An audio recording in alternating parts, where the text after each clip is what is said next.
Hello and welcome to 3 Minute Money.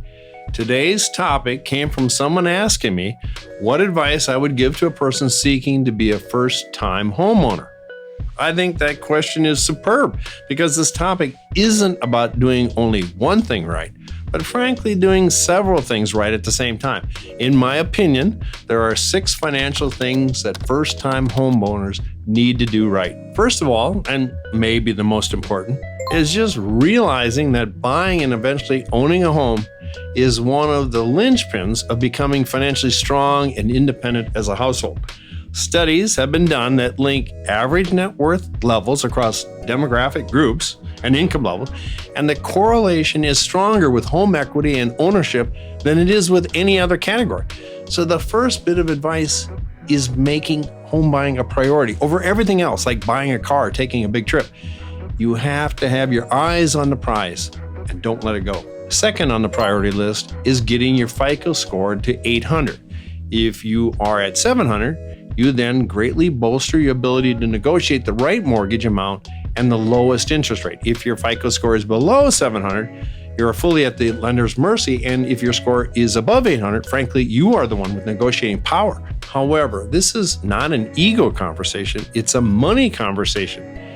Because the difference of just 1% of an interest rate on a mortgage will allow you to save $20,000 to $50,000 over the life of a loan and greatly contributes to your security as a household. Third on the list is to save money like a busy beaver. The money you save will be used as a down payment, and the more down you pay, the lower your interest rate will be. Target paying 20 to 25% on a home. There's an old adage, you can't have champagne taste with beer bottle pocketbooks, so you will have to resist the urge to spend more money on less important priorities. Note, first-time homeowners might qualify for federal programs only requiring 5 or 10% down payment, and you should check on that option. Fourth on the list is not waiting for interest rates to drop or maybe home prices to drop.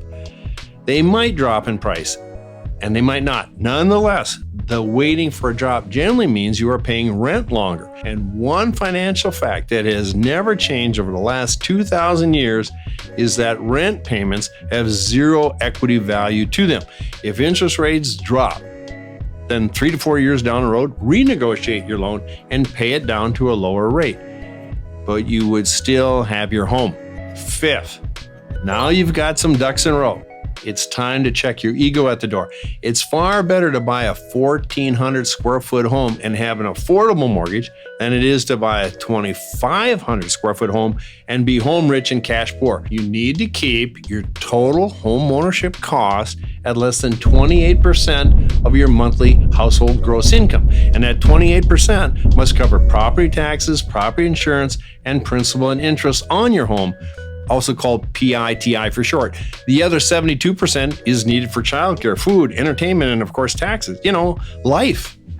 6, and finally, if you got your FICO score to 800, don't be cocky, but recognize that by doing the above, you have tilted the scales of success in your favor. Those individuals should now get options from lenders quoting your business. People don't realize it, but all lenders have soft markets and firm markets. Meaning just because a firm did a good mortgage for your friend 4 months ago doesn't mean this same firm is still the cheapest place to get a mortgage.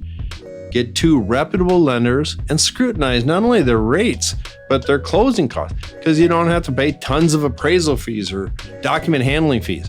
Tell them to go pound sand and go get a deal that's good for you and your future. That's it for this session. Thanks for letting me help you do wise things with your money.